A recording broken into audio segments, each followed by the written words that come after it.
Yo, yo. Shit. What it do, man? It's your boy Reese Squeeze. Now, y'all know Ralo, man. Feel me? Terrell Davis. You feel me? Not the running back for the Broncos, who used to be. Y'all know Ralo, man. This is his first interview. Shout out Sean Cotton, Saycheese. About to be reacting to this, man. So, don't flag me or nothing like that, though. You feel me? Let's go ahead and get into it. Go when we got the first exclusive Ralo interview. I'm in the new Pakistan. Last time I came, I was at the old joint. This time I'm at the new joint. You got the fleet behind them. You know, how you doing, man? Appreciate you, man. Appreciate the time, man, for sure. First week out of jail. Yeah. Boy got them whips back there, ain't it? 1, 2, 3, 4, 5 of them in the picture. Got a big security back there. First week officially. Yes, How I feel? I feel amazing. Good Yeah. vibes. I don't even want niggas to say nothing negative around me. Mm. I tell them just give That's me real. a good 48 hours of just good vibes. That's what I Yeah, want. because I remember the big announcement. You had the whole fleet. You got the private jet and Yeah, shit. they thought- That was like, what, 5 months ago? Yeah, there was 6 or 7. I think it was November the 8th when that occurred. Okay. But, you know, I just wasn't aware of the severe rules that the halfway house had. Mm. So I'm thinking when I get out of prison, I can go ahead and go up, go do my welcome home shows, because, you know, I had seen Gucci do the same thing when he was released. And that shit just was a whole shit show. They wouldn't allow me to release on music. They wouldn't allow me to get on Instagram. They wasn't allowing me to get on no social media, period. I seen a few posts, though, we had posted of you, though. Yeah, I was sneaking that shit out. Yeah, the halfway house is wild, man. You know, I had an uncle who came home, had to be at the halfway house. You feel me? I don't think he had a job. But one thing, though, that nigga used to call me. That nigga used to love for me to bring him some chicken, KFC or Popeyes. That nigga loved chicken, man. Sneaking Every it. time you seen the post, I was getting in trouble. So they was coming back like, what is this? Yeah, like sending your ass back to prison. Uh. Every video I dropped, I got rolled up for. Even when Lil Baby pulled up and gave me the $50,000, that shit almost sent me to prison. Remember? But I needed that $50,000. So shit, I got that. I had to take that one to the chin. Yeah, I seen you say that. So you said Lil Baby blessed you with 50, Yes, and you sir. said somebody else too blessed you, right? I mean, it's a lot. It's a long name, long list, and every time I say the list, they always tell my left a nigga out. But you got your boy For real. QCP. He looked out for me.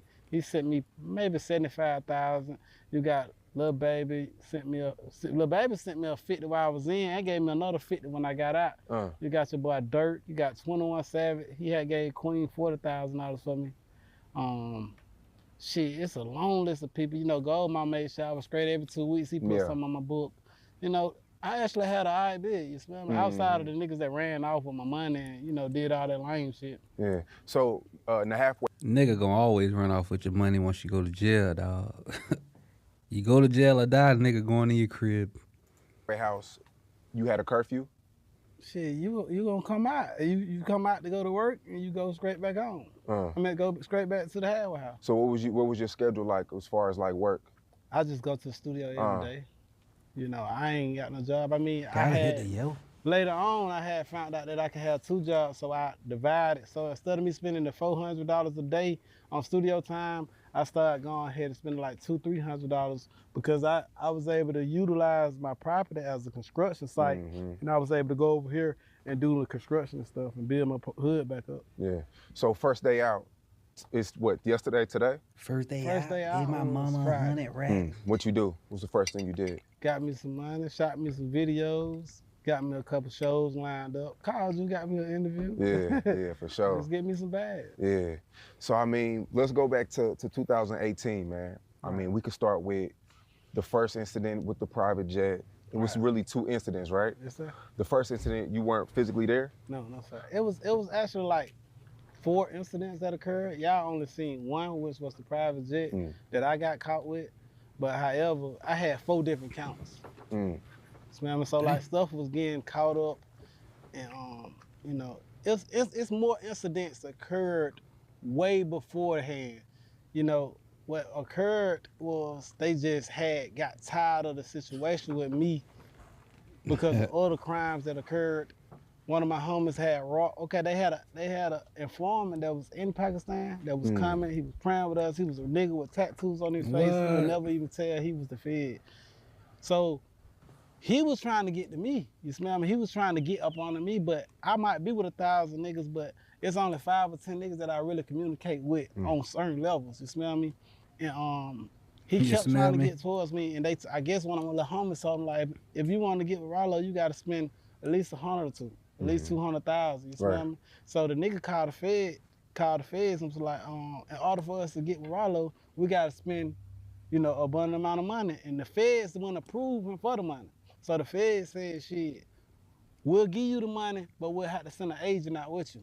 So they sent the agent out with him, and he was a white dude playing like he was an Uber driver. What? And the nigga who supposed to been spending the money with me, he got down in the back of the Uber. I'm not knowing this. I'm way in Cali. I'm in Cali handling the business, picking me some goddamn. So the feds gave a nigga 200,000 just to bring a nigga down, bro. You gotta be careful out here, man. It's snitches, police everywhere, bro. You can't watch the police, but they could damn sure watch you. Weed out. So when when the dude get to wherever they went over there on Ashley Course or whatnot, they draw down to rob the nigga. And rob the FBI agent too. They robbed the police. I'm not even knowing this. I was never serving that nigga, period. Cause I had a clientele that I had been dealing with for years. So when they got over there to the situation, they draw down on them and they let them go. The feds, U.S. Marshals, everybody came and bomb rushed them, and they let them go because they wanted me. They said I was the bigger fish. What?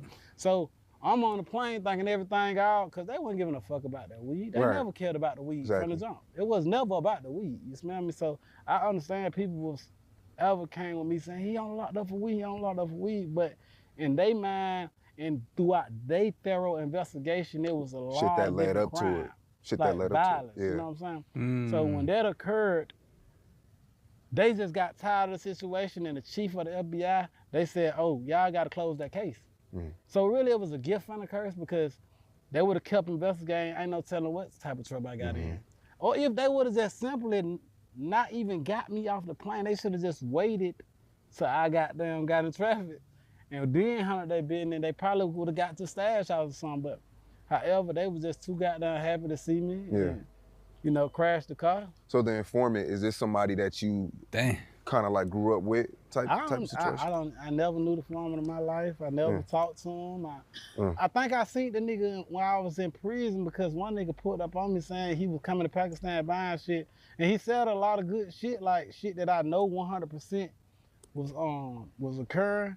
But however, I never talked to him. So he would just come over there and pray, and y'all like not have no. I mean, that was one informant. After a while, some of these dudes became informants that was around. Okay. Remember after? Okay, you got Louis Yaski. He the one who was. That's the problem with hanging with a lot of niggas around you. They could be doing some whole other shit. Them niggas get in trouble, become informants. Now you don't even fucking know, playing up under you the whole time. Serving that informant from the jump. Like he was serving them Percocet, he was serving them guns, he was serving them all kinds of shit for Pakistan without my knowledge. Because the rule was for nobody to sell drugs outside of Pakistan. You smell me? Inside of Pakistan, you couldn't sell no dope. You smell me? So that was the main rule. So they was snuck behind my back being greedy because these ATF agents, they was offering money that niggas weren't refusing for these guns and drugs. What type of money? Triple.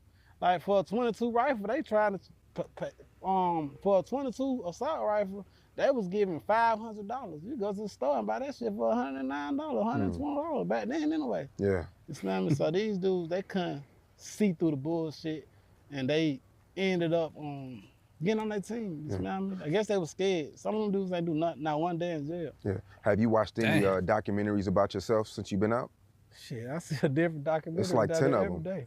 It's like 10 of them. Every day I need come to make out, me a Ralo documentary. I go on YouTube, I see Ralo, and a lot of that shit just be. They call you Mr. Dog Food. Yes, sir. How accurate are those documentaries? It depends on which YouTube. The Trap Lil Ross one. I don't even think I seen that one. Yeah, that got like 3-4 million views. Damn.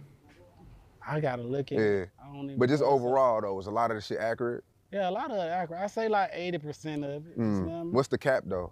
I think the cap is, cause you know I've been up. My grandma stayed in this neighborhood 40 years. You smell me?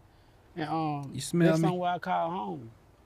So throughout my lifespan, you know, I used to go up these streets right here and cut grass and sell CDs. It used to be a whole bunch of dope boys in the apartments. This used to be a 6-unit apartment complex.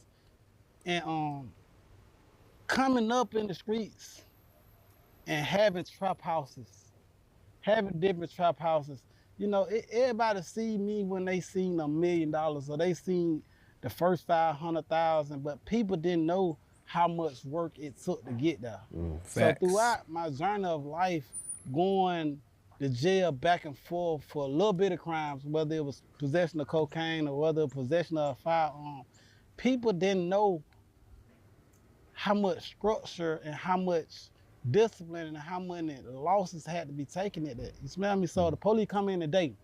If the police came in today, Lil Boo them, they were gonna take the charge from me. You smell me? I walk out, you know what I'm saying? If the police came right here and my little niggas right here and they got a gun on them, and they gonna take the charge. They gonna say that was mine, even if it was mine. You smell me? So, you know, people that ain't been in the streets don't understand the game. Like when you look at the shit that El Chapo did or the shit that Pablo Escobar did, sometimes they'll send 100 bricks across the across the ocean, let that get caught up just to get 1,000 bricks across. You smell me? But when we as black people start implementing that, then it's a problem. Then they start calling you a rat.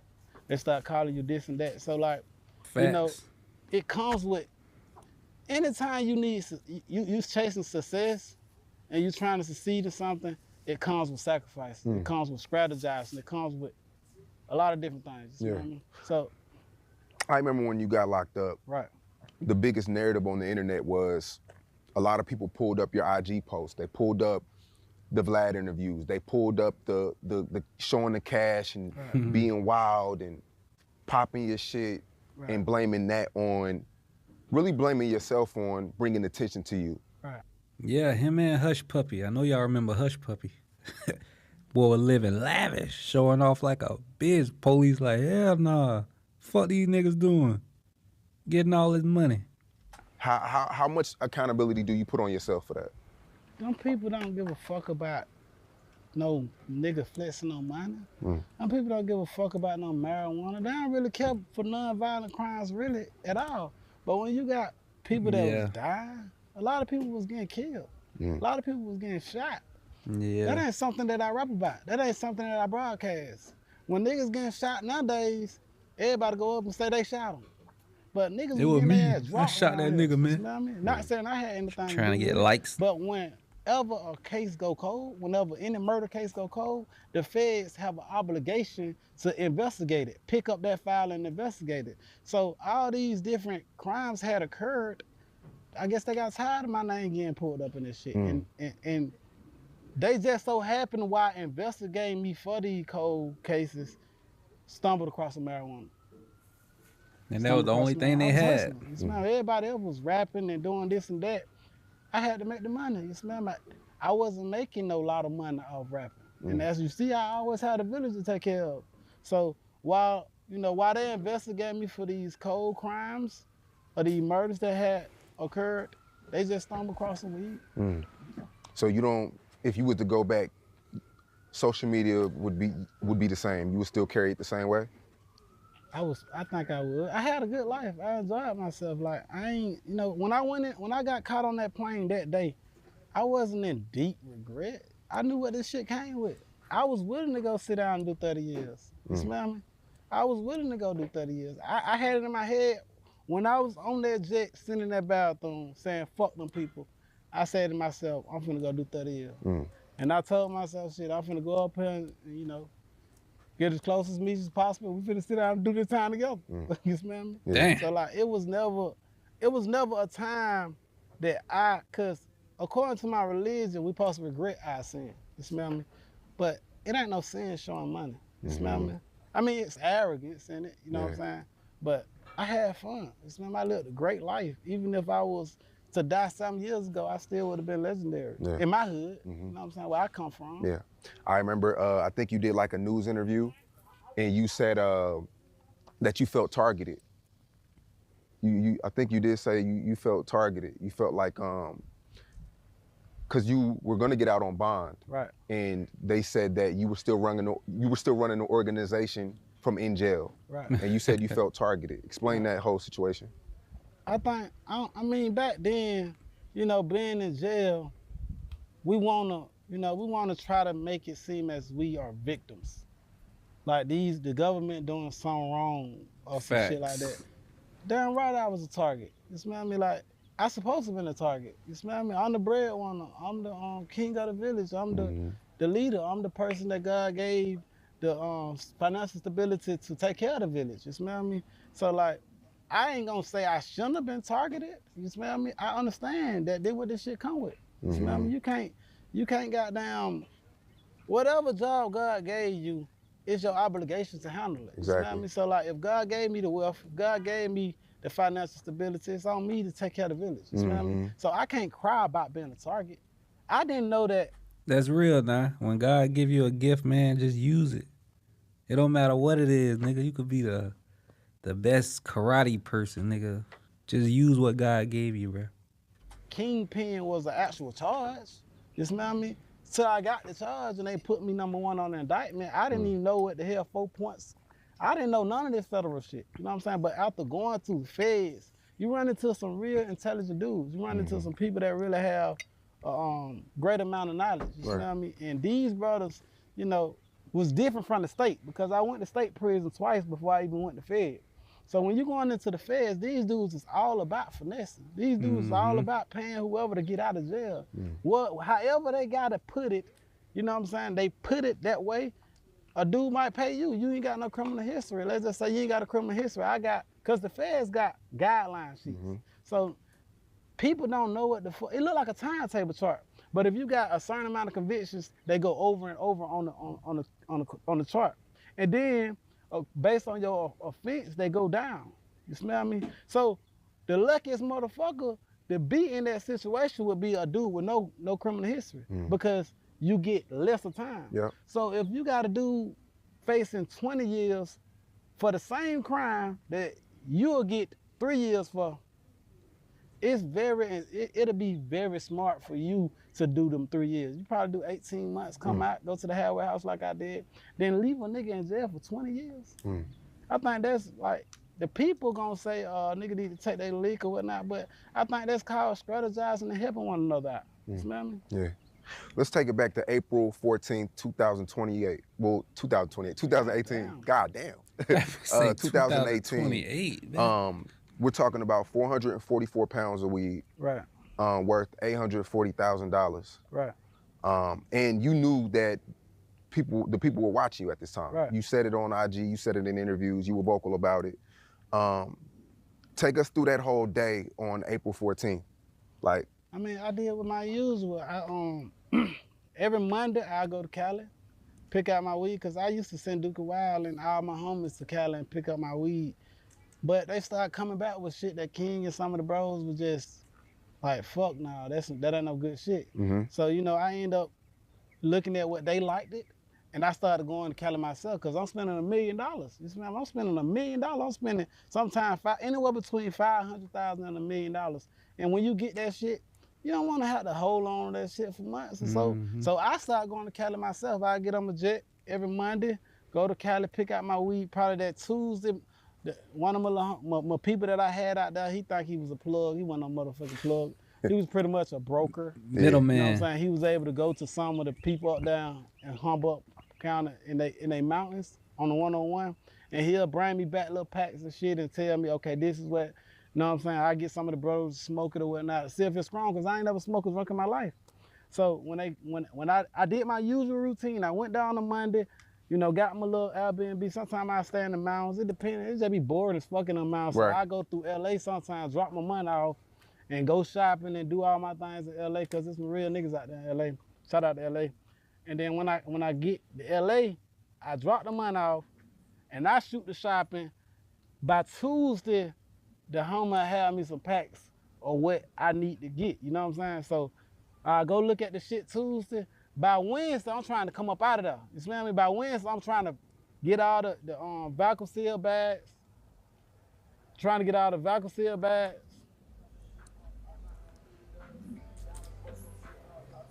Somebody made this nigga mad. Oh, we good. We roll. We might need to block some shit out. But so that that Wednesday, I'm getting my little bags. You go on Walmart and you can get the 25-pound bags. You can put 25 pounds in that motherfucker. You can put the vacuum cleaner on that motherfucker, suck it up, and put it in a package. Whatever holiday season it in, them the type of packages I get. If it's Christmas, I get Holiday season. Christmas. If it's, every Monday some goddamn Independence Day, I go get flags. Like right now, I would've got me some flags, wrapped it up in some flags, and put that shit on together, put that shit on the jet, and sometimes I fly 2-3 jets back. I'll be in one, have one going this way, one going the other way, because I knew the feds was watching me. So by Thursday, I need to be back in Atlanta because Friday, Saturday, Sunday, I had shows every week. And then I try to sneak and get me a video in. I try to get me some studio time in, try to get with my girl and my kids and shit, spend some family time. So that's pretty much been my whole goddamn life of doing so, other than the dog food. You see what I mean? Yeah. So you land that day, that Wednesday, right? Yeah, I land Wednesday. Okay. And when do the feds pop out? When does that whole situation happen when you get locked up? Don't scare me. I can't remember what day I landed, but you gotta think about it. I'm on the tour bus. Them motherfuckers already got wires and cameras on the tour bus. The tour bus agent said working with these feds. Damn. The pilot working with these feds. I ain't got no win. You smell me? So when I'm putting, like up under my bed, I put all my money up under my bed and I go that way. You smell me? I go to Cali like that because they was on me so hard on the flights. I was like, fuck that shit, I'm gonna take it on the bus. So I'm already on wire cameras. I'm already, as soon as so I can't tell you when they popped up because they was already there. So when we get out, so while I'm going in my spot, they got wires and cameras in this motherfucker. Damn. And then when I'm getting back on the tour bus, going to the jet, it's wires and cameras on that motherfucker too. So Bro, that's crazy as hell. You know you're being watched, but you don't know the extent that you're being watched, bro. Damn. They knew me coming there while I'm there and flying back. So I can't even say, because they got pictures of each time. You smell me? So some of these niggas had wires on, some of them had cameras on. Yeah. Some had both on. Did you get locked up that day though? Yeah, I got locked up that day. They sent me to DeKalb County Jail. And once I got the feds came and picked me up from DeKalb County, and I went to the feds. What was going through your mind? You thought it was all over? I mean, I got a call from I had called the homeless and they said they in Pakistan now. So they hit my mama's house, Pakistan, and my girl house all at one time. So I already was locked up. Then they went to all my houses. I mean, a couple of my houses, and they I'm like, oh shit. It still didn't never dawn in my mind. That's how they do. That, all at the same Cause I used to time. go to jail. I'm used to going to jail, and every time I went to jail, they ain't used to take shit from me in the state. But as soon as you go fed, them motherfuckers try to take everything you got. So pretty much when I got caught on the jet and got in handcuffs, I thought it was over with. Just remember, all the thing I cared for was the people out here to make sure my family straight. You smell me? Just make sure my girl and my mama them straight. I had so many millions still on the street to the point where I thought I was good forever. My girl don't want for shit. My mama don't really want much. You smell me? My kids don't really need much. So my whole thing was to take care of my kids while I was in there because I did a lot of bids before. Right. Where I had to do that. And I always prepared myself for that. So I had certain people entrusted with millions of dollars that I thought that would have my best interests at heart if I did longer bids. But when I got caught that specific time, a lot of them niggas thought it was completely over. So they all ran off and did what they did. Niggas jumped ship. But I forgive them, alhamdulillah. And when you say they ran off with what exactly? Ran off on the plug twice, bitch. With money. With money that they owe. You smell me? I was getting all these niggas different packs and shit. So I wasn't getting weed. Or whatever they was getting, they owed to me. You smell me? Talked to these guys since, seen them since? I mean, for a minute, I was aggravated, I was upset and things of that matter, but I forgive everybody because I'm no longer selling drugs. So, Right. you know what I'm saying? Yeah. So the feds took all the cars, Yeah, they took all the cars. your mom's sister's cars, They took everything. everything. Damn. How did that affect your, just I mean, family? coming from the bluff and shit and always taking major losses, because you got to think about it. At the time, I only had $1,000 re-up. You smell me? And sometimes I lose that. So like, and this happened repetitive for countless years. So it was never a time where I would lose everything and trip off it because I'm so used to getting it back. I'm so used to going back and hustle. They can take everything, but they can't take a nigga hustle. You smell me? Yeah. What's your relationship with I think his name is Dookie Wild? Right. He's been hitting me for years about an interview. Yeah. Dookie Wild, that's a crazy ass fucking name. Shout out Dookie Wild, man. And Dookie Wild gonna be Dookie Wild. You smell me? yeah. You know. You smell me? I wish the best for everybody. You smell me? But however, what he did was fucked up. You smell me? Me in my head, with anybody around me, with anybody in the village, I always was for us. I ain't give a fuck if you go tell on him or any nigga else. I don't give a fuck what you did. That's y'all business. You smell me? But if you tell on the breadwinner, the nigga that took care of you, you gotta think about it. When you came in an apartment, sometimes it wasn't even. But you gotta think, if a nigga go out there and snitch on a nigga, snitches in them, bro. They'll snitch on your ass, bro. They gonna snitch on you. Even no sheetrock on the wall. It wasn't no 2x4s. It wasn't no toilets. It wasn't no carpet. It wasn't no floors. It wasn't no sinks. So when you give a nigga a fresh apartment, brand new, you gave a nigga a tub. You gave a nigga some money. Gave in a their nigga pocket, a and they do that to tub. you. And they do that to you. That shit put a scar in you that can't be healed. You smell me? So it took a lot of praying. You smell me? It took a lot of praying. And you know, and it took for me to get out because, you know, the best revenge is life is success. You smell me? And as you see, every day of my life I'm succeeding. Alhamdulillah. Yeah. If you don't mind, like, how much was you bringing in a week? I can't Hustling at a time. even calculate it because, you know, in the street sometimes it's slow. You smell On me? average, though. It depends on, you really can't because sometimes you'll get a good pack with everybody on it. Sometimes you'll get a pack, you'll try to get that same pack back that nobody ain't interested in. So numbers in the street don't really balance off. That shit just never like, okay, this is my salary. You smell me? But I always counted profit margins. You know what I'm saying? Whatever I bought, I try to make $1 million profit. That profit. You smell me? Nigga. And whatever profit margin I get, I front out to everybody. Yeah. To the point where when I had some $8 million, I was able to just do my thing. What would you consider a good week, though? A good week? Shit, when all of it gone, with the whole house clear. That's the best we can get. So I mean, when did it hit you? And I know you've been, you know, in and out of prison, in and out of jail, but like, when did it hit you? I mean, because it was at a point to where it was you could do anything in the world. Right. You could be anywhere in the world, drive any car in the world, to be sitting in a box. You know what I mean? Like, when did it hit you that, you know, you had to serve that 4 years? Nah, that was 8. It was an 8-year bid, but I did 6 off of it. You did 6, my bad. I mean, I think when it hit me was when I was in visitation coming from the hole, because I fought a lot in jail. Like, I always be fighting, I always be sneaking cell phones in, I always was doing shit like that.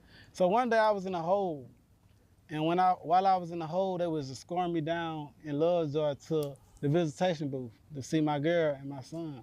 And when I looked at my son, and I looked at my daughter, and they was on that glass, but that shit, I still can feel that moment now.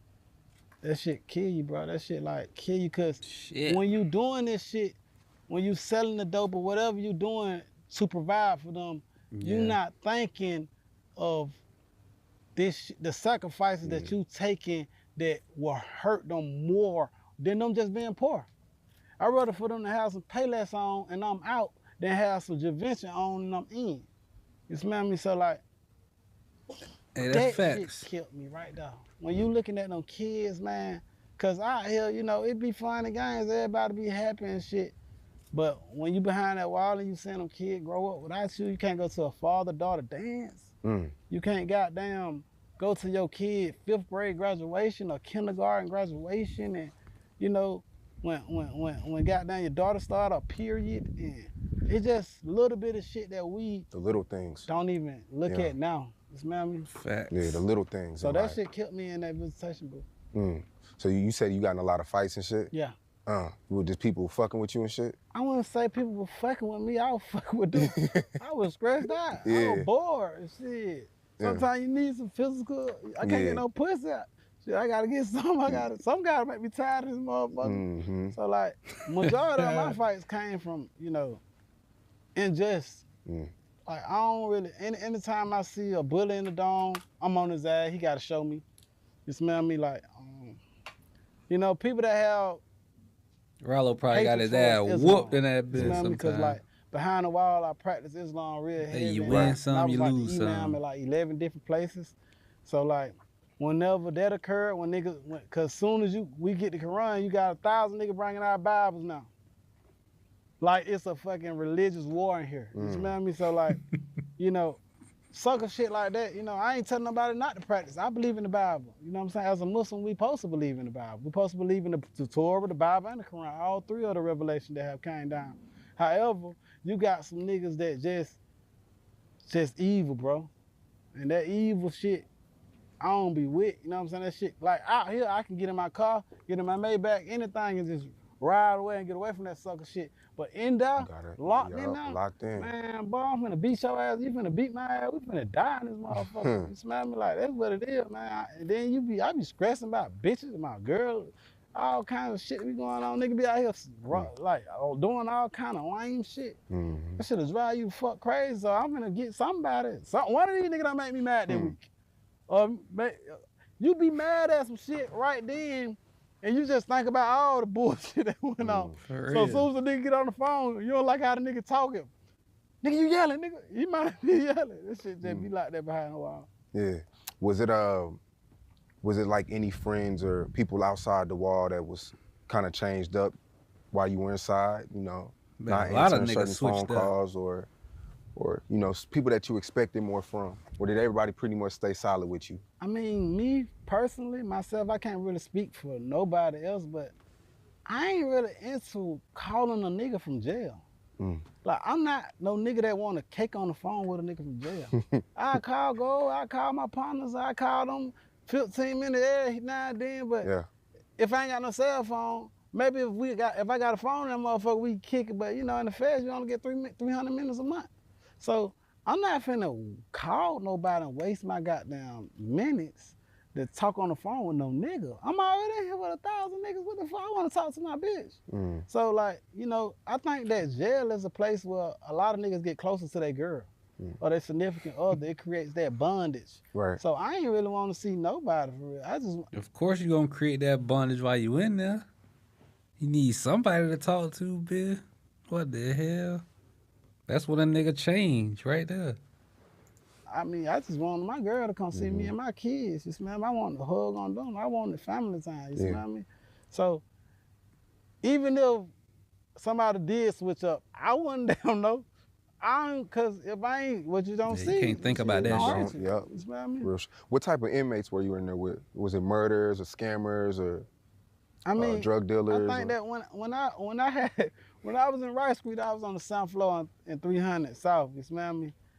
And that wasn't nothing but murders. It was not one petty crime. That was the highest level. So when you go to the feds and you get around, you know, these kind of dudes, man, these niggas be scammers and shit. Not saying, not talking low on no scammers, you smell me?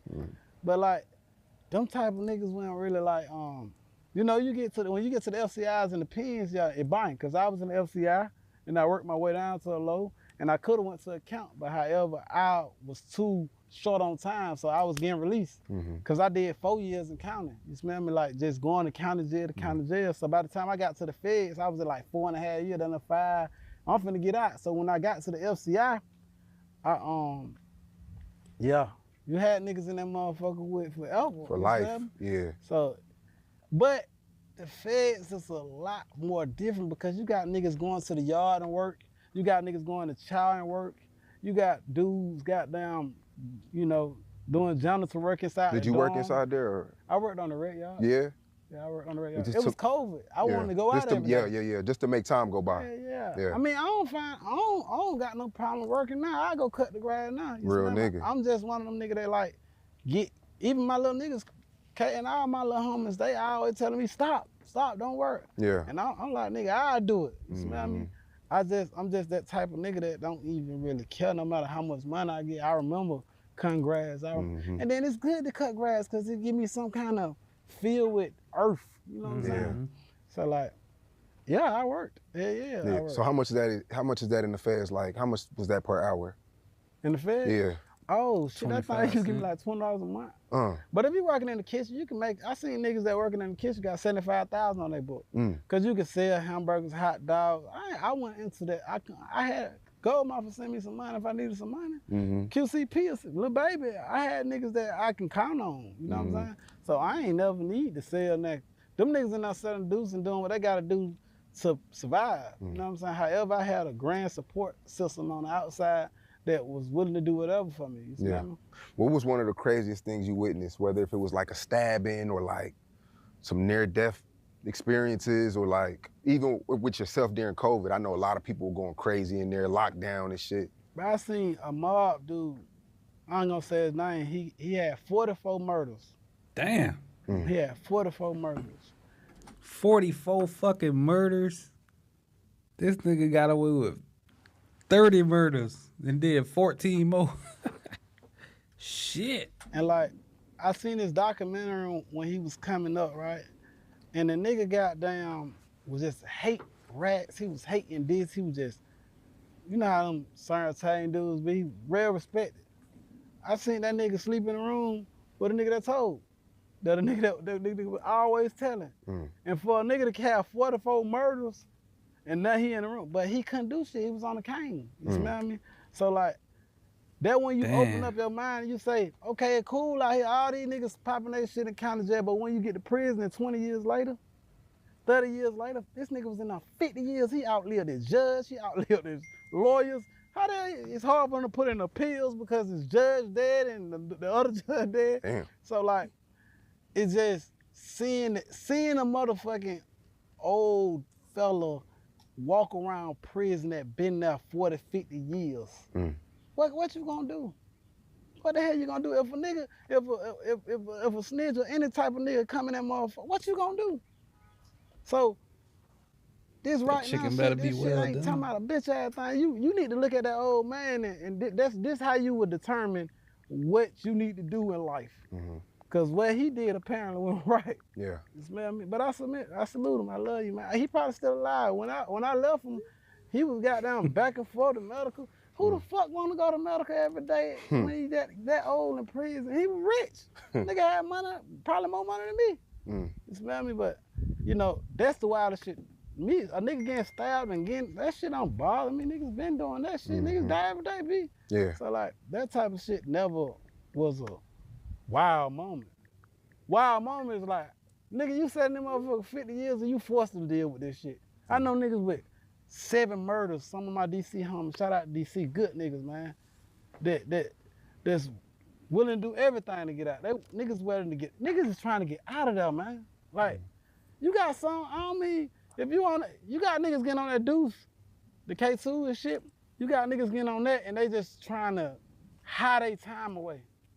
But intelligent men, niggas that want to go home to their kids, they in that law library. They in that motherfucker strategizing how they can put a play to get out that motherfucker. You smell me? And this shit out here, this shit, niggas can write on your page and say free Ralo, niggas can say free whoever.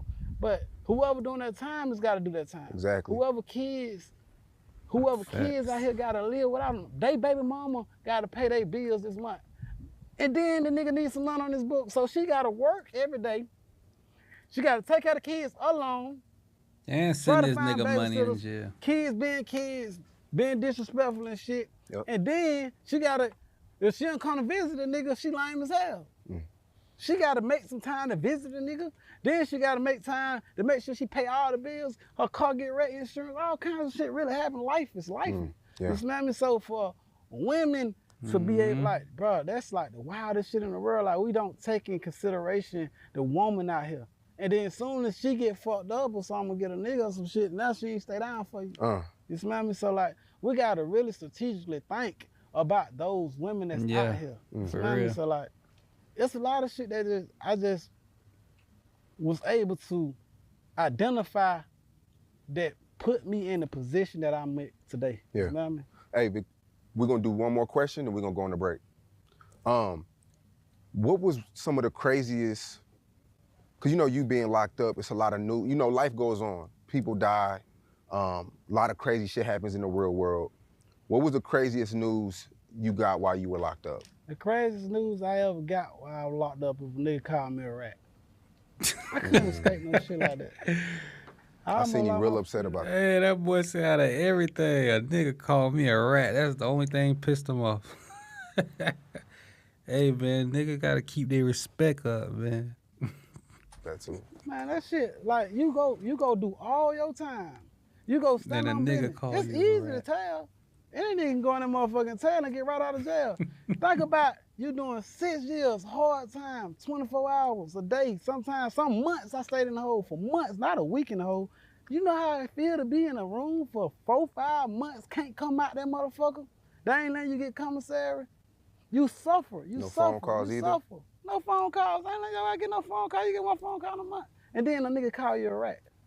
But that shit drive you the motherfucker crazy. You stood on business. You could have did that. Could have did that. You smell me? Oh, So like that was shit. like probably the worst shit. I had to really lose my Getting mind to called come a out of that. rat. You smell me? I Was had that to go one pray. of the co-defendants or somebody? Who started that A room? nigga that wasn't even on the case. Mm. It be like that. Nigga ain't even got nothing to do with nothing. They just be trying to do anything for Instagram likes and views. I seen you were upset about it, but when Boosie mentioned it, you really went. The you went thing ham about on that one. people Nah. like the brother, Boosie called him a snitch. whatever Boosie, I love the brother. You know what Yeah. I'm saying? Misguidance is what causes mankind to be ignorant. You smell me? He was led into that dictionary. If he would have went fed, or he would have at least talked to me and said, Ralo, pull up with the paperwork and show me, because this nigga saying this about you. This nigga saying this. For real. You could have given Nigga me an just be opportunity saying to shit. show you, like, look, John, this is what I'm on. But now, with people out, generally, if a nigga say something bad about you that ain't true, or possibly they want that shit to be true. They wish that upon you. Because if a nigga, Facts. if Goldmouth do some lame shit, or any nigga I love, if my bitch do some lame shit, if a nigga tell me a nigga fucking my bitch right now while me and you talking, I'm like, hell nah, that ain't going on. It's gotta be something else to this. It's got to be something else to this. I ain't gonna let no shit, can't no nigga tell me nothing about my people without me going to my people and being able to say, hey, what's going on? You smell me?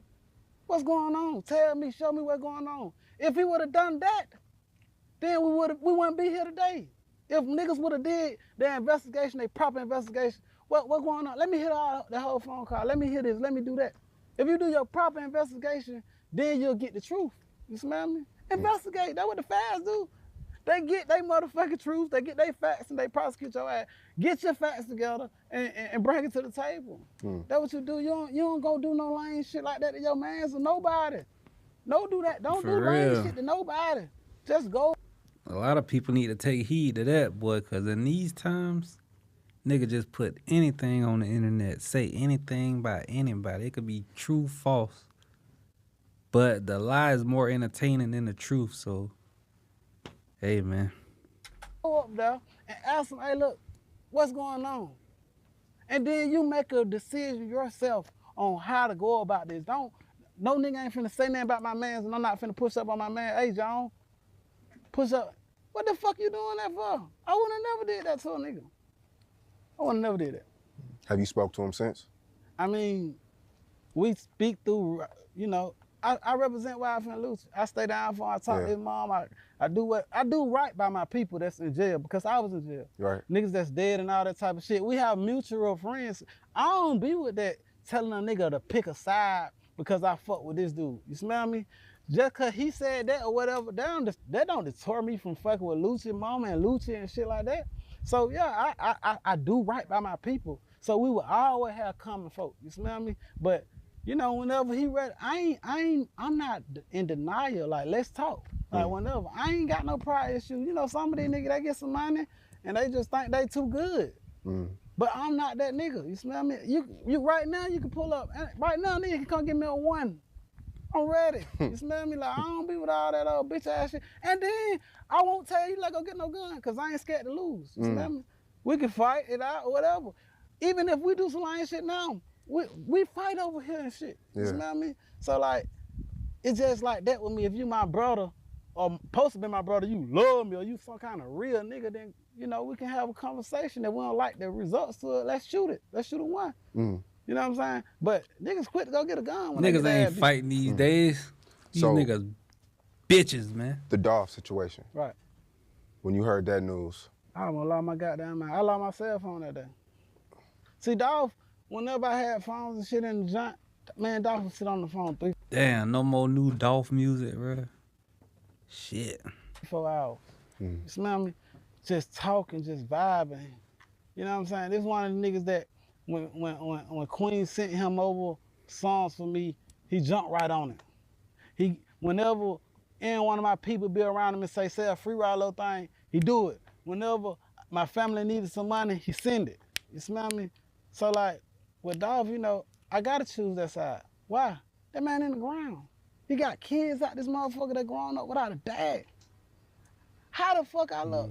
I ain't got no beef with your guy or nobody that's with him.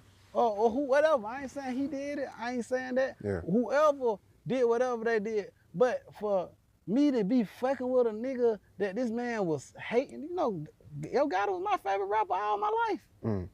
But this man been fucking with me and my family and helping me with my livelihood and helping me feed my kids and shit.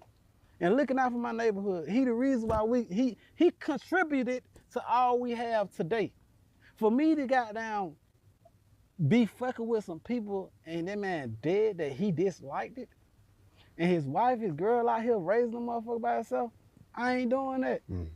I ain't saying I'm finna go over here and step on home and do none of that shit. I'm just saying it ain't the right thing to do. If your man's in the ground that you was fucking with and he didn't fuck with these people, I'm not finna do it. I ain't saying, hey, everybody, let's go to war. I ain't saying that. I'm just saying I'ma move right. If Goldmouth died today and he was beefing with a nigga, I'm not finna go. If Goldmouth died today and Jesus wanna come embrace me, I'm not doing that. All right, Jesus, assalamu alaikum. But I'm not finna go hug this man. Yeah. And embrace this man. I don't want no smoke. Do your thing. You smell me? But whoever it is, you smell me? That's just me. Cause I won't want nobody to do that to me. I won't want nobody to do that to me. Exactly. Yeah, that Dolph shit fucked the rap game up for a long time. Niggas ain't real no more. It's different from the rap game than actually being around a person. Yeah. Man, that brother was a good dude, man. That brother ain't never tried me for a feature.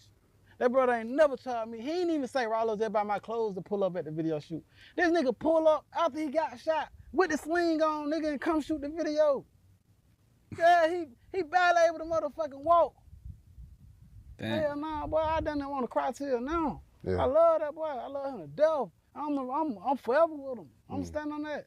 Hell nah, I ain't going. So you got Rest that in phone peace, call that day, Dolph. like, how'd you react? Kwame. Was it like in shock or? Snack. I had got caught Disbelief? with my phone that day. I got caught with my phone.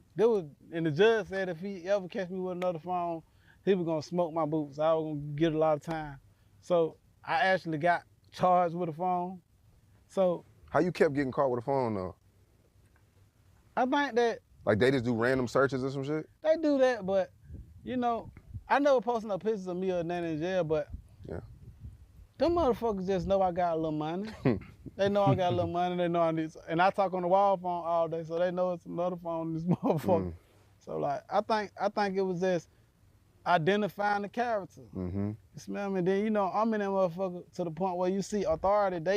They on some shit like, okay, this nigga got all these millions of dollars. We're gonna make sure he know that he not in power at my facility.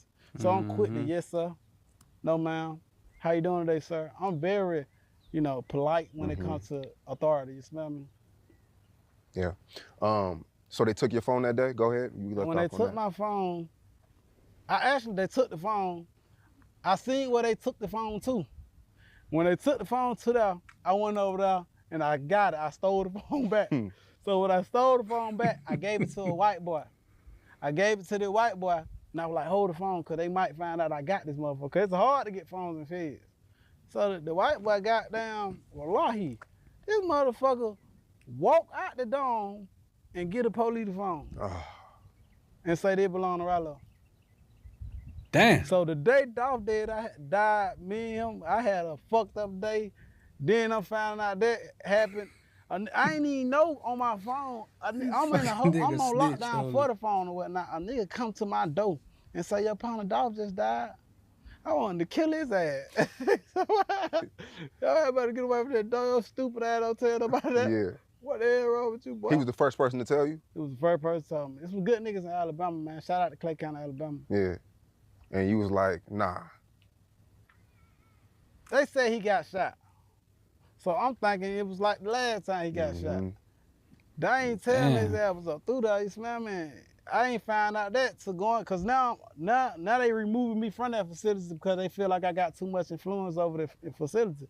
Cause just like then, you got the little boy, white boy named Texas. You got this old dude named Burnt Dot.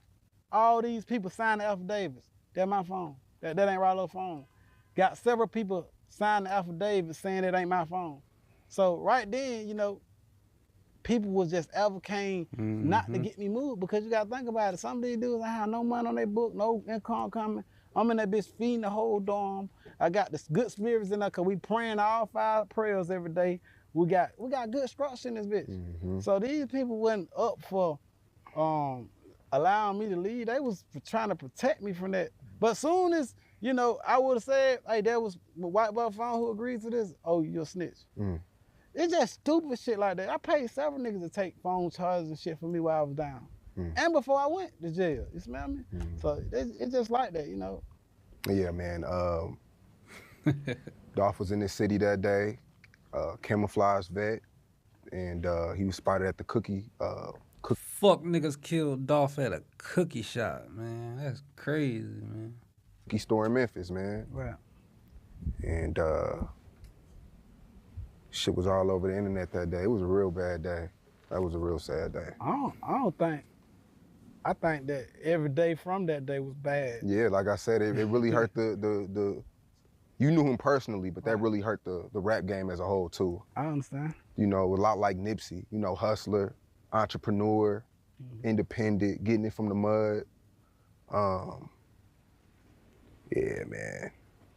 Shit fucked up.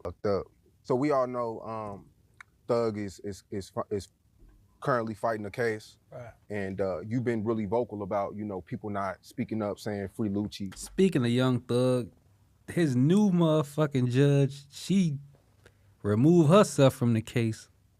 They about to free that boy soon. Right. Not campaigning for Lucci.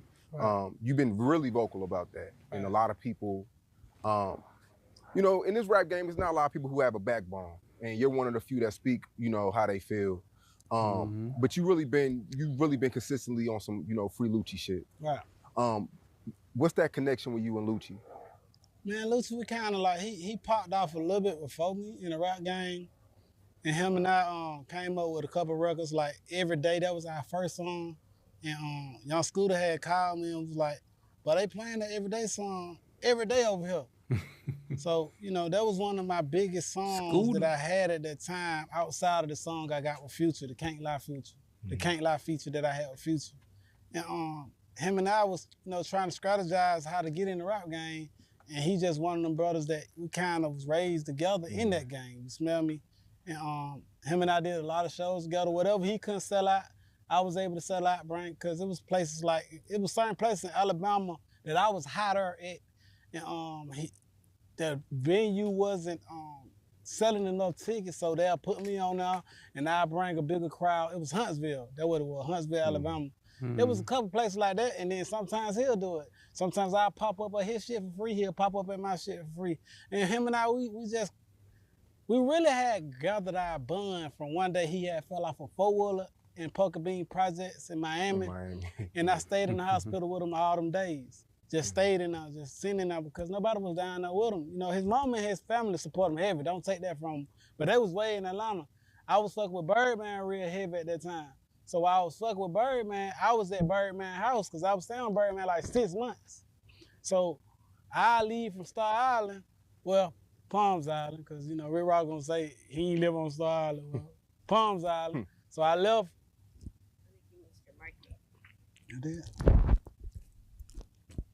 No, a little white girl. Yeah, you may want to scoop it in.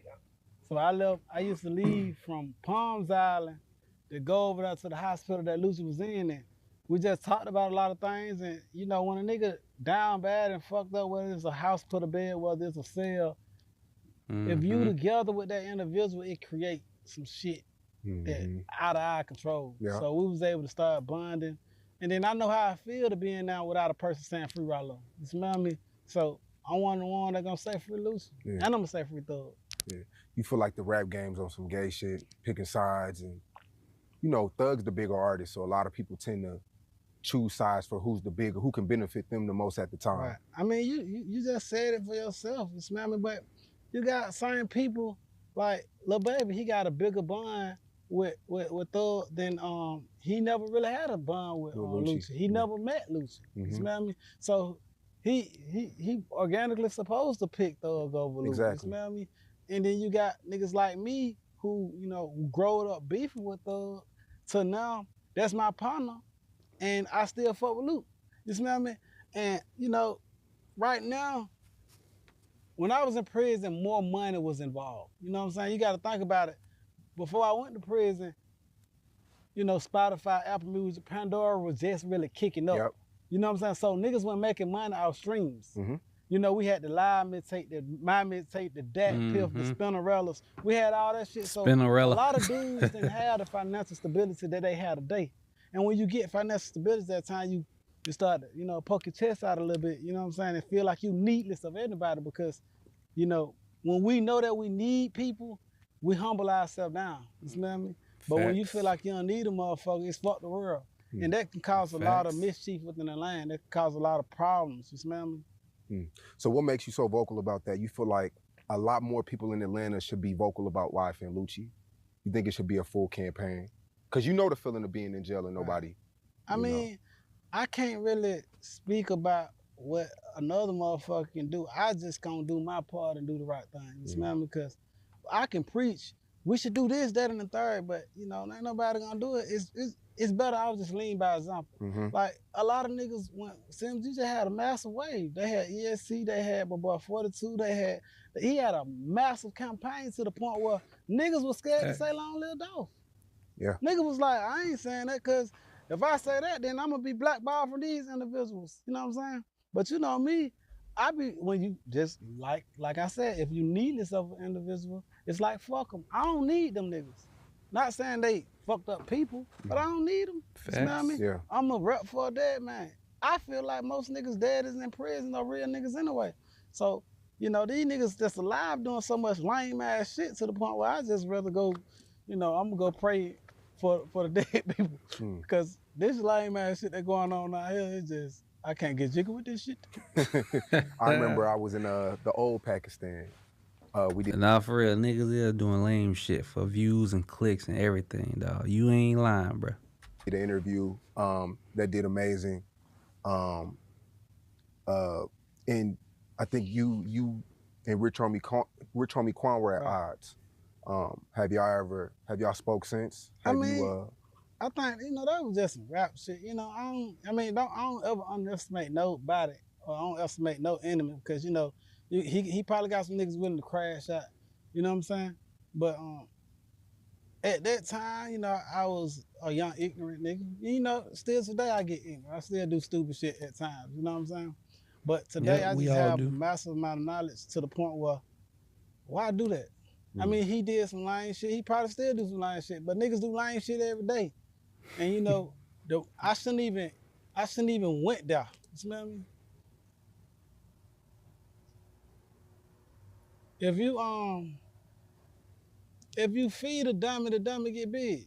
You smell me? So that was dumb shit that I fed, and I was having fun because I'm used to being in school and punching niggas' ass out that went back that shit. You smell me? Or being in jail, telling nigga I'm using the phone for so many hours and you gonna use it for this many hours. So I guess I was used to kind of bullying and shit, and he was one of the dudes I chose as prey. Not saying he a pussy, you know what I'm saying? And I was ready for whatever came with whatever he was on, you smell me? Yeah. Gucci Mane. That's Right. real. He's somebody that you signed to early, right? Right. You signed to, it wasn't 10, was it 10, It was 1017 Eskimo. They Okay, was signed up on Eskimo. the top Yeah, match yeah. with Alamo Records. Yeah, and then you shortly bought yourself out of the deal? Right. Cause you know, the thing with me is when I teamed up with WAP, I was thinking that we was gonna do like some key Glock and Like some massive shit. some key Glock and dog shit. Yeah. Smell me? Right. And maybe I wasn't worthy of that to him in his eyes. You smell me? Cause I ain't never shot a video with him, but you know, I always looked up to him. What you year was smell me? this? Like 16? That was 16 going into 17. You know, after the win, you know, I didn't want to tell him that while he was getting married. You smell me? I ain't want to be no nigga that brand, because I know Keisha was crazy about me. She loved me. She treated me like a son. I got most of my advice financially from Keisha. She a very intelligent woman. I love that lady to death. You know what I'm saying? But I know it broke her heart when we departed ways. But you got to think, like, I was used to getting, at that time, I was getting $10,000, $15,000 a month from Empire. Guys that was sending me a check, I was getting 85% of my streams. So when I got with a major label, which was Alamo Records at that Didn't get time, nothing. which was what 1017 Eskimo Records was tied up under, I wasn't receiving no more checks. So all that little money that I was getting legitimately, That just show you, man, when you sign them major labels, you ain't getting no checks, man. You just gotta get that show money. that I was able to go buy little shit that, cause back then I was scared to even spend my dope money on massive things. I just go re-up and do whatever I gotta do in the streets, go in the club, go to the Louis store, do shit but like shit that I wanted to buy, like cars, like when I bought my first Lamborghini and shit, I was able to buy that through rap money. You smell me? Yeah. But however, I wasn't getting no more outside. You smell me? Other than show money and shit, but you know, I wanted to keep my back catalog. And I Don't gave sign, up that y'all. for a small amount of Sign time, yourself. not knowing, you know, how the game go. Like, you know, major labels get a lot of their fucking money. You smell me? If you ain't getting on massive advance, I don't advise you to do that. Unless you just an artist that, you know, Trying that to need get the help really, really shine. bad. But Yeah. you know, at that time I ain't really need it. You smell me? How much did you sign for, if you don't mind? I think I signed for 250,000. 250? Yes, sir. Well, ain't bad. I mean, somebody like you, that's nothing, but that's Yeah. like changing money for somebody that ain't used to it, you know? I just, you know, I was the first Shit, artist he man, had signed. You gotta from give Ghana. taxes up. Yeah, you And gotta that give meant a up a lot to me. cent. But of course, you know, I really was supposed to sign the QCP at that time. You know, I was actually out with QCP all day. Me and P used to take me to all the clubs. He used, you know, he'd do his thing, throw money. You know, I wasn't used to riding alone with no nigga. But P, I had trusted him, and I just got in the car with him. I left the whole Pakistan in Pakistan, and we just rode around. That was something I never did. And, you know, he put me up on his wing. He took me to all the clubs, you know, introduced me to a couple of DJs. And on that night, on one of them nights, he introduced me to the nigga Gucci. So when he introduced me to Gucci, Gucci automatically shot me his number. The next day, Gucci hit me like, I want to fuck with you, but I ain't know if you was signed the Future. I ain't know if you was signed the Birdman. I had a couple big pillars that, you know, that was massive in the game. Yeah. And then before, you know, then before QC had got Lil Baby, then before QC had got start promoting Lil Yachty, they only had the Migos at that time. And you know, I didn't really see P going as big as he went. You smell me? Because he was always a nigga like me. He was satisfied with what he had. You smell me? He really didn't care for more. He was always content and happy with what he got. And then they got Bad and Bougie. Once they got Bad and Bougie, Out of here. you know, it was over. Out of So here. that's who I supposed to have signed to at Bad that and time. booty. But Gucci took me up on his wing. Nah, that was a hit, He man. gave me a free verse one day. And them free verses had meant something to me because I had just paid Future for a verse, a massive amount of money. What was it, like 75,000? 25, I think? I ain't gonna really disclose how much I Okay. gave him. But I had gave him some money. You gotta think about it. At that time, $100,000 Future was was hot, $1 million a day.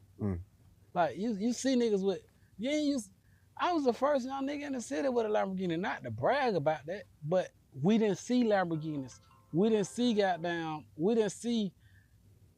2015 niggas looking at my Hellcat like, what the hell is that? Yeah. You know what I'm saying? So Now back then, niggas what I just getting gave him Hellcats. was a Well, lot to the it's streets. been a few years we now, was dropping but on my mixtape that pill for spinning Ralo. We wasn't even expecting to get no money back from any stream income.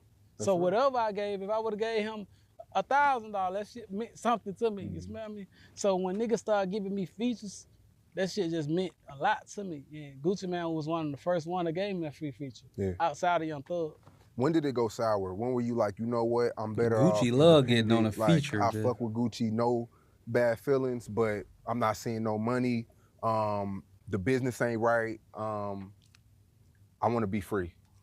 I don't think anything can really ever go sour with Gucci because Gucci let me out the contract. He could have said, hell nah, Ralo. Nigga, you got my money or you got the labor money, whatever the money came from, and then you stand in this contract. However, it was good, nigga, and he just let me out the contract. And I'm appreciative for it, so I can't even say nothing ever went sour because we kept our friendship while I was out the contract with him. You smell me? Yeah. Did you have to like buy your way out, or he just let you? I bought my way out. Oh, okay. Yeah, no, I wasn't gonna approach no real nigga. Tell him to let me out that contract for free. Yeah. The man done posted me on that page. The man like did all this type of shit for me, gave me verses and shit.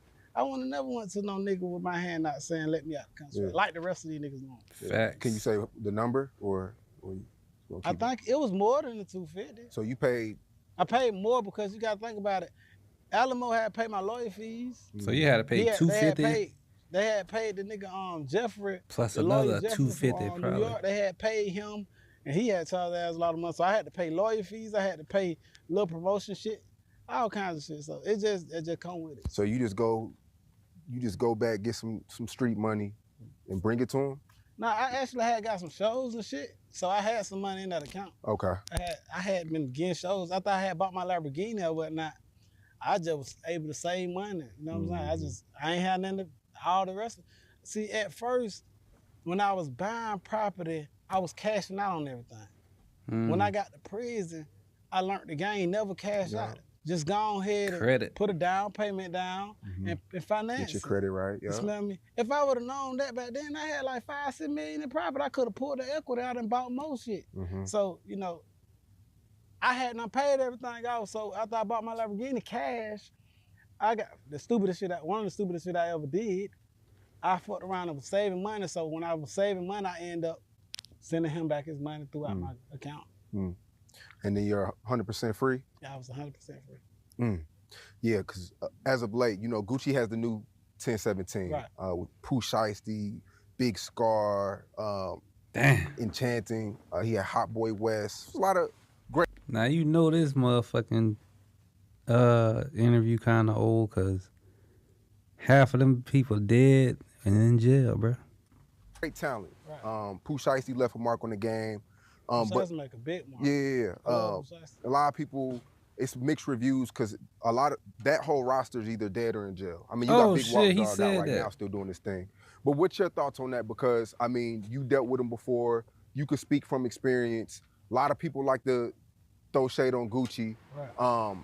Is it an executive thing or is it the artist thing? I think that it's the artist. Because they're going to say it's a curse on 1017. However, you know, Gucci Man went through what I went through. He had been abandoned. He went to prison, got out to his girl. His girl stayed down. A lot of niggas left him in there for dead. So where I see his mind at is being with his family. You smell me? So whenever we sign the artists, and shit, we have to be mindful of that's like inheriting a kid.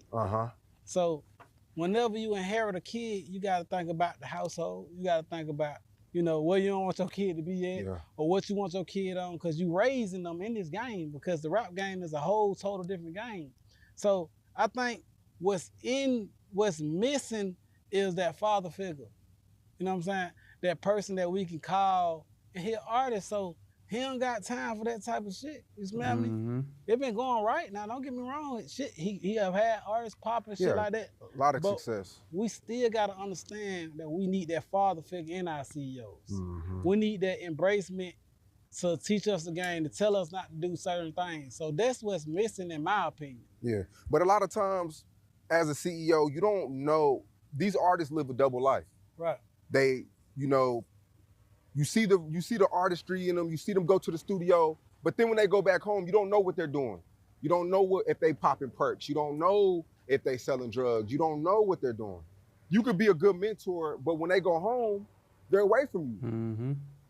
You feel me? Bro, I understand feeling. You smell I me? mean, you're not responsible for what you don't know.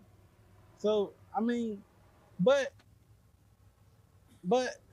in having a label is like having a household. And Yeah, I having get a what he's label saying, is though. like having a household. So just like we go downstairs and tell our kids, did you wash the dishes in the kitchen? Did you clean the backyard? Did you, make up your bed and things of that matter? We have to look at our artists like that. Mm. You smell me? And that's what's needed. You know what I'm saying? Some of us popping off That's and be facts. able to accomplish success I got two without it, myself. but that's rare. You smell me? You got to nurture your artists and stuff like that. And I ain't saying, I just don't think that he have time for that shit. Man, that man done put in too much work. That man don't want to prison. That man got kids and shit. That man can't be dealing with all that shit. I mean, and it can cause harm without knowledge, without knowing. You know what I mean? So I ain't gonna say nothing bad about him, and I ain't gonna, bring him down ever. Right. While you were locked up, we reported the news to the old apartment that we went to was sold for $2 million. Right.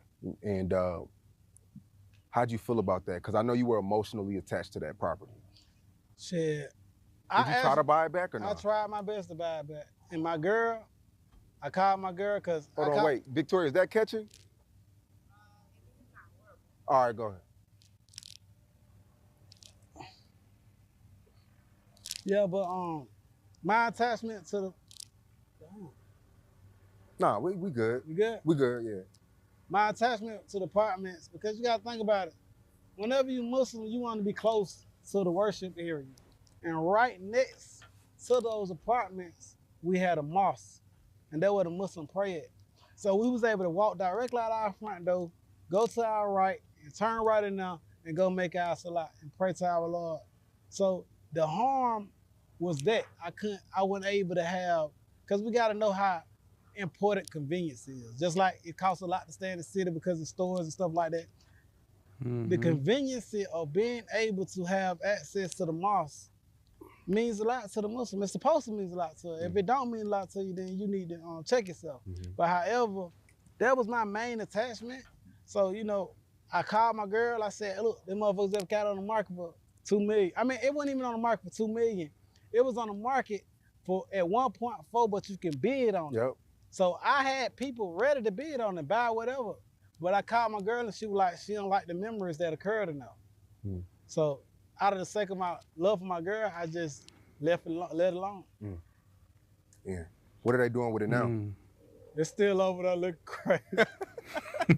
They tried to fix it up and shit like that, but it ain't working out. Is that, you think that's like a tourist attraction now? People drive by just to, because it's been all over the news and music videos and vlogs and. Yeah, I think it's a tourist thing. Yeah, people just drive by just to see, like what's.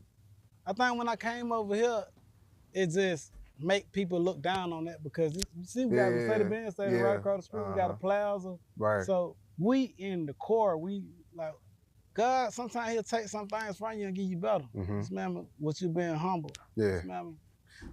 When you got locked up, a lot of people blamed Vlad TV. No, you can't blame Vlad. That shit Everybody on be Vlad trying ain't to talking about a blame bitch Vlad. ass thing, man. Like none of those things on Vlad was used against me. None of that shit. Them people was never even caring about drugs, period. Their main concern was the violent crimes. The agenda for the authorities in Georgia was to bring down all street gangs. And at that time, they thought we was a street gang. They looked at us, they looked at Found Going for America as a street gang, but we had no umbrella up under the Bloods or umbrella up on the Crips. So that what made it harder. Just like why I said they trying to attach them to the Blood so badly that they able to try to, fight for blood charges and stuff like that. But I ain't in no fucking gang, you smell me? However, that was they goal to bring down all gangs and all the violent crimes that occurred. So they never cared about the drugs.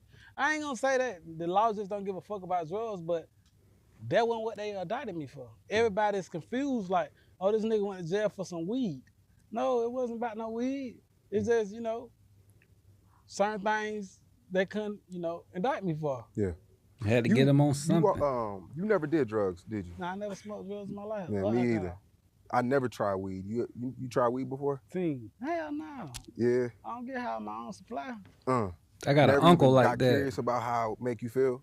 I seen it. I seen the curiosity. I seen my family members sprung out on this shit.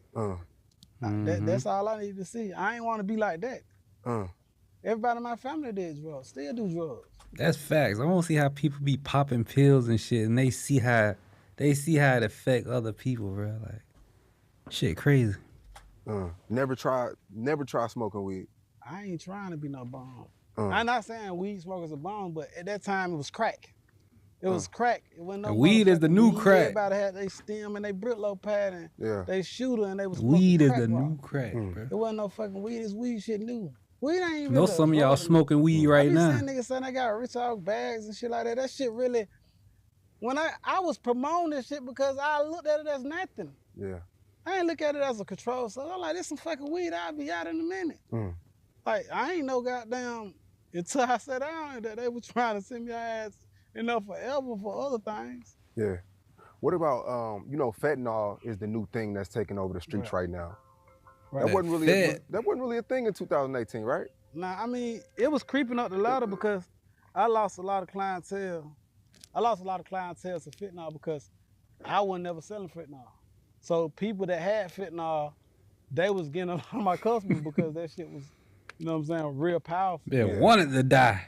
It was creeping in the You ain't got that fat? I felt the loss. You go down the street, I felt the loss of clientele when it hit, you know what I'm saying? So I ain't gonna say it wasn't around in 18. Yeah. What stopped you from getting into it? You felt like it was just too harsh? It was like poison, really like poison the community. I mean, I ain't never look at drugs as poison in the community until I went to the Fed. That's when I started saying, okay, drugs fuck up communities. But however, you coming up and selling dope, and your mama selling dope, your dad is selling dope, everybody around you selling and smoking dope. Yeah, you don't look at it as wrong because this is what you're raising. When I went to prison and going to RDAB and taking all these different drug classes and stuff, then I started saying, oh, this is some fucked up shit. But at that time, the only reason why I ain't pick up no fentanyl because I was doing so good off what I had going on. If I'm making $1 or $2 a month, what the hell I need some fentanyl? Well, if it ain't broke, don't fix it. Facts. Yeah. Now you do give back a lot to the community. Right. I've seen videos, you just, handing out hamburgers to homeless people, and you got a lot of mixed reviews about, you threw up thousands to the homeless. Right. You just throwing them in the air. Right. A lot of people didn't like that though. A lot of people felt like you could have just handed it to them. I mean, did you see the feedback on that though? Yeah, you never know what a person's opinion is about something. Yeah, that nigga gonna always. You know what I'm saying? So like, I've been so used to going in the club, making it rain, to the point where I was like, shit, I'm gonna make it rain on the homeless. I never even looked at that as a bad thing. Still to this day, I still find a conflict and, I find confusion and how the fuck they take that as bad. You know what I mean? So, cause they ain't doing it. I might go do that again. Cause I obviously the harming, it was fun to me, you know what I'm saying? And they liked it too. Yeah. Yeah, went home with a few $100s. Yeah, more. See, some of them motherfuckers left out there with 1,000, 800. We did the same thing they did with the scribbles to the homeless people. I just felt like instead of going to the club, let's go get it to the homeless people. Cause really what happened, Keisha had that money that night. I might have had like 10,000. Gucci Man had got like 20, 30,000 that night. And when we were walking out the club, Gucci had left about 5, 6,000. And I had left like 3, 4,000. So I had like 10. I had a lot of fucking ones. And Gucci and Keisha, they took their ass back to Miami. That's where they go. They went home. So when they went home, not Miami, some part of Florida. But when they went home, I'm like, man, I don't want that nigga to think I got him money. I'm gonna go throw this shit. I couldn't go to no club. It was daytime. So I said, okay, we finna go down here. I said, look, mama, I'm throwing it on the homeless. Cause I used to call Keisha my mama. Yeah. Is Atlanta still the same? Because everybody I talk to from Atlanta, they say it's not. It's gentrified now. It's a little bit different than before. Atlanta is better, man. It's better. This street used to be full of junkies. I ain't seen auntie on the corner selling pussy. You used to see auntie on every corner selling pussy. Now you gotta go online and buy some pussy from a bitch. You know what I mean? But like, I ain't seen auntie on this corner selling no pussy. Like, I used to see my family members on these same corners selling pussy for crack. Atlanta is better. This is what need to go on. Whatever the fuck went on, it need to keep happening. So you like the gentrification? You like seeing white people jog their dogs down the street? I mean, I'm not a racist person. Yeah. You smell me? I got rich out white people. But some people look at it as a cultural thing, though. You know, Atlanta, the culture. Yeah, but nothing supposed to stay the same forever, bro. Like, you gotta get with it or get lost, bro. Only the strong survive, man. Y'all gotta get right. Once more white people move in, the culture kind of not the same. I love white people. White people used to be my best clientele, my only clientele. Yeah. I got rich out grams. I ain't get rich out bricks. You smell me? So like, I got rich out bricks, busting them down to grams, of course. But like, they used to buy all my grams most of the time.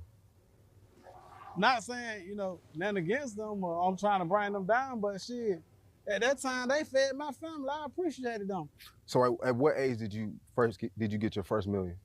I think I was 21. 21 with $1 million. Now, actually, what happened was I had made my first 800 and some thousand. But when I had made the 800, I was like, boy, I can make $1 million. So what I did, I went to go buy me another pack. I think I had bought me like 10 and 10. I bought me 10 white. Then I bought me 10 bricks, boy. I bought it. And once I bought it, shit, I went past $1 million. I think I was like 3, 4, shit like that. Damn. Because I used to make all my money back off just the cocaine, and all my heroin money used to be profit at that time. Was you ever shocked, like, what the fuck am I doing? Like, it never like... It didn't hit you? The people that I had been dealing with at the time, they had pallets of money. So like, whenever I dropped my little suitcase off, well it was 800,000 or 500,000, I dropped my little suitcase off. It was one suitcase of 20, 30 suitcases. You smell me? So like, they used to put it in the pamper boxes and put it on the pallet, wrap around in the pallet, and they'll put it on the truck, and that's how they ship their money around. So like, if you taking your little bag of money, it's a big bag because it's $1 million to us, or 800, whatever it is to us. This is my whole re-up. But this motherfucker got 30, 40 of these bags up there. So like, shit, I was never grateful for what I had because looking at what my people had. On your way up to $1 million, you know, in the street game, it's ups and downs. It's Sean Cotton hot out there. You could get robbed. Good days, bad days. People that, you know, setups, all type of shit happen. On your way up to that first $1 million, did you have any hiccups? Hey, I had a billion hiccups. Shit, the hiccups never stop. You smell me? That just come with the dope game. Like, you might lose some money today. That's why when I had lost my first $1 million in the weed game. How'd you lose $1 million? A nigga driving down the street with no lights on. Oh my God. Damn. On the brothers. He riding down the street, he slipped. Police got him. And that was that the PJ situation? That was another PJ situation. Not my PJ situation. Not all of them, of course, I plead out to all of the situations, but I wasn't in that vein. Physically there, yeah. Exactly. Got the lights off at night. I wouldn't say it at night. It was like 5 o'clock in the morning. So it still was night, but finna be day in about an hour or two. Yeah. But they still require you to have your headlights on. Well, so the first $1 million, right? Was it any like life-threatening? I'm talking about like kick doors, jack boys. Nah, I only lost money to like drug busts and shit like that. So jack boys never ever got to you? I mean, when I was younger, you know, I dealt with all that. I shot Greg ass and shot everybody that was with him. I went to trial. I lost the trial. Like on my first day. Who's Greg? I mentioned it on my first day out song. When I was 14 years old, they tried to take my bomb. Your bomb was your drug, your little pack. And I went up there and I shot the shit out of him. I shot him and everybody that was right there, but he was the only one that came to court. He came to every court date. They said I shot the shit out of him. You said nobody called him a rat. Nobody called that man a rat. That nigga ass still up. He was in a wheelchair when I came back to the block. He probably still is in the wheelchair. Shit, at times I hope the Lord he's still there. You feel me? But however, he was the only one that came to court and testified on the juvenile. He came to every court appearance. He hopped his ass up there when he went in the wheelchair, or he rolled his ass down. He identified me. He did all that. You smell me? So like That's that him type right of shit there. went on countless times. You smell me? We was doing that shit when we were DKC, YKC, LKC. That was our little clique. So everybody who tried to fuck with you, they got dealt with. I mean, I think so. Think so. Yeah. I ain't gonna say no Allegedly. shit like that. Allegedly. Hypothetically. Hypothetically speaking. You're Muslim. Everybody knows that. I mean, but you know, over like maybe the last 6 years, a lot of other rappers been transitioning. Cornelius, what up, boy? Boxers too. Right. Like Devin Haney, I think Tank. Right. A lot of rappers. See Dirk. I think Moneybag Yo. Right. Shout out to Moneybag Yo, yeah. taking your shahada. We respect that. So how do you? Cause it's Charleston. Me and Charleston White talk about it a lot, but it's like some people look at it as a trend to be cool, and then some people look at it as is that a trend to be Muslim right now?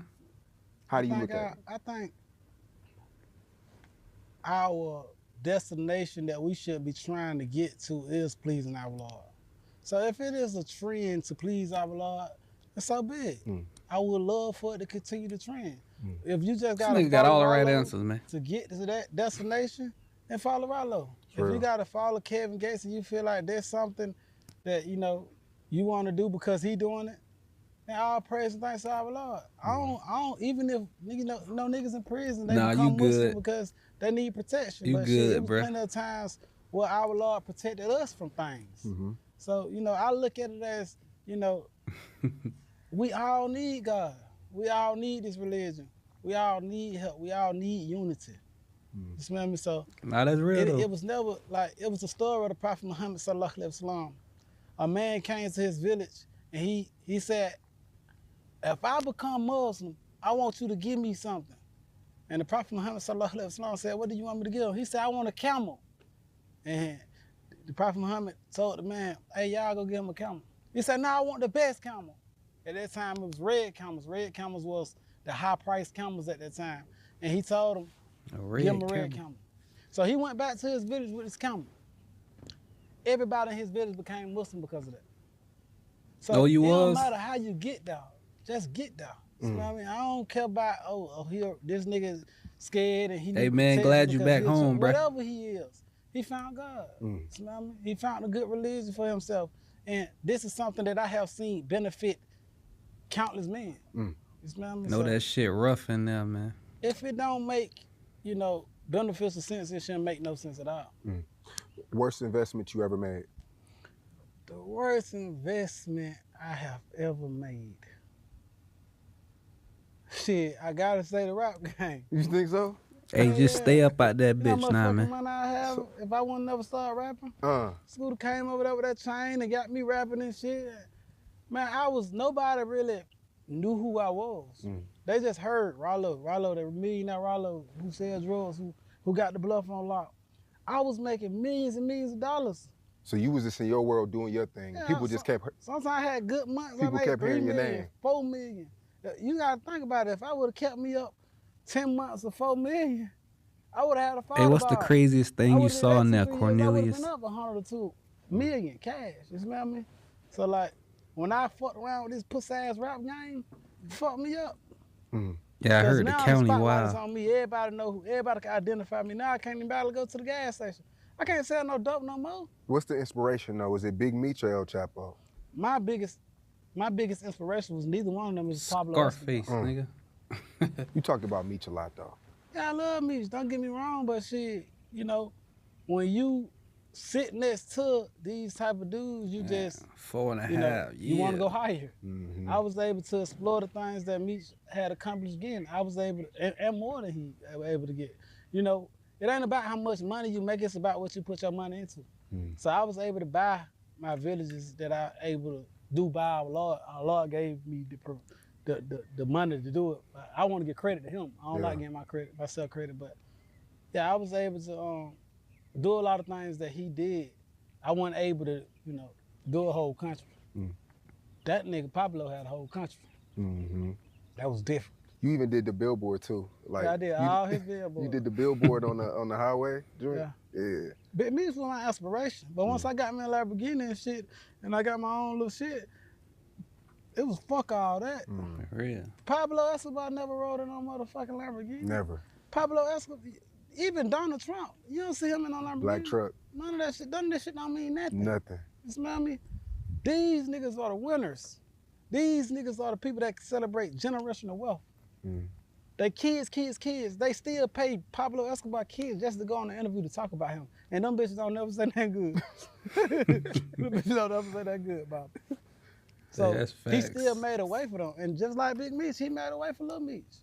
I give all, give credit where it's due, you smell me? Yeah. I appreciate them, you smell me, and telling their life story. But I'm more so on the spiritual ground now. So I don't really follow that type of shit. You smell me? Cause niggas came up to me while I was in prison. Hey Ralo, you inspired me. I started moving dog food, but this nigga got 20 years. Damn. This nigga got 50 years. So like, You don't want to hear that shit. I can't worship that. You know what I'm saying? I can't worship taking a man from their kids.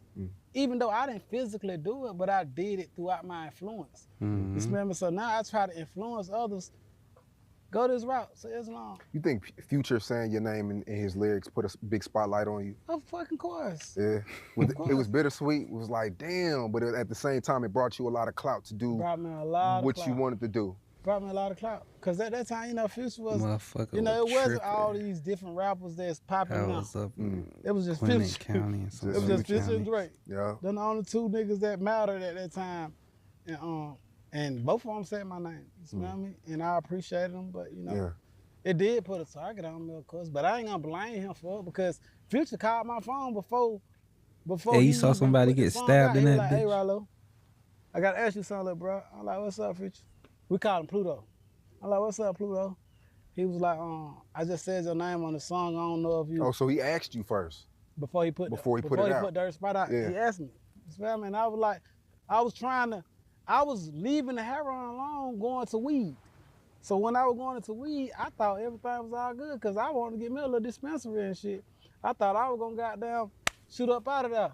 But when I was taking something in the loss, I had still dibbling down. But it Albert, right, say but what the hell however, is I was veering away a little bit. I was shutting certain trap house down. I shut the Bluff house down. I shut my Simpson house down. I shut my Faber house down. I shut a lot of my houses down, and I only had 1 or 2 spots making me money. So I was slowly walking away from the dog food game. It's history, man. When he was, you know what I'm saying? Because I was trying to turn this money into route money. It's history, Albert. I just want to say, man, I appreciate you, bro, for your time. Appreciate you, And, we talked about your past, but I want to move into the future, man. You just bought a whole, plaza Yes, sir. situation? Yes, sir. I seen on IG yesterday.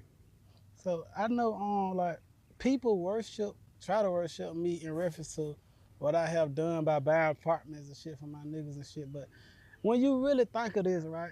When you say, okay, Ralo went to the club and stole $20,000 cash or $10,000 cash.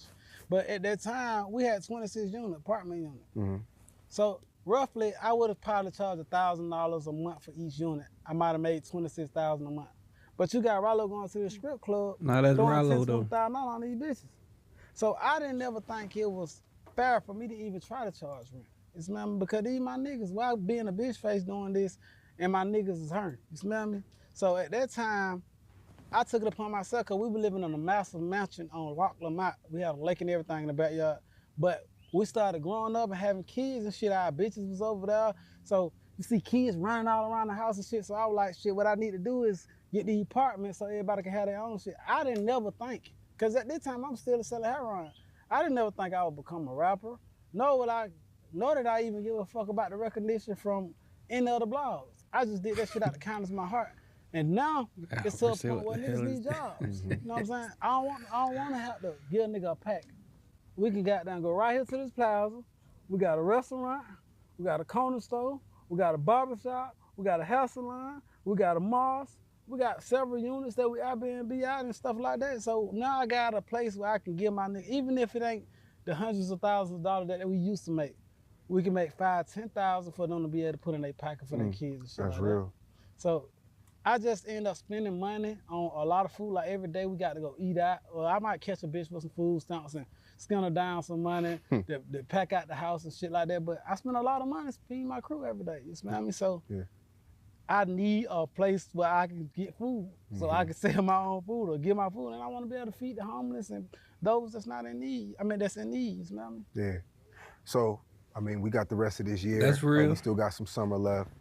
What can we expect? I mean, you're a free man now. You can do anything you want to, right? Right. You can travel and move I around? just got to tell my probation officer 2 weeks ahead. Okay. So, I mean, are you going to Damn, continue? it's like a Because you said job. rap was the worst investment. Right. So are you going back on that rap lane, or are you becoming an executive and just sign artists? I mean, me personally, I do not I try to eliminate vain desires or try to have too much that I look forward to. So I try to be satisfied with what I got. You smell me? So I don't even look forward to nothing coming. All I do is appreciate today. Yeah, I that's appreciate real. what God gave me today. So I don't have to goddamn be on that one. I put all my shit in trust. I don't own nothing. Everything go to them. When I'm dead, they can't sell it or whatnot. Yeah, gang banging My played ultimate out, goal man. is for them to have generational wealth. Niggas gonna snitch on you. I ain't really tripping. Like, if I don't make $1 tomorrow, You're I'm putting happy. it on your 'Cause, Instagram. I got good shit for myself. And my intentions are pure. Self-snitching. But I'm going to keep hustling. Don't get me wrong. You call me for an interview, I'm going to take the bag. Yeah. You call me for a show, I'm going to take the bag. You call me for a walkthrough, I'm going to take the bag. You call me for a feature. So I ain't just going to say fuck all the money. So I'm going to get the money. You like nice shit, though. Yeah, I like nice shit. Don't get me wrong. Yeah. You like nice shit too, don't I you? love nice shit. What's your favorite car at the fleet? We got to do it. We got to do a little vlog after this. Maybach. And I appreciate you, bro. I appreciate this. All right. Yeah. Parents, A-rap parents, they don't have a problem. Whoa. Fuck Dr. Umar come from? Hey, man, that's it, though. Y'all hit that like button before y'all leave, man. It's getting late. Nigga about to go to bed. I'm trying to stay consistent. Yeah, man, stay consistent, bro. As long as you stay consistent, you gonna succeed. Just don't get lazy on yourself, man. One thing about it, if you ain't good at it, you feel me? Stay consistent. You gonna get good at it.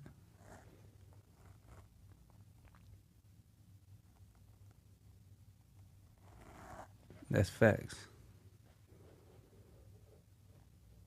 But yeah, man. Good night, y'all. I'm out this bitch.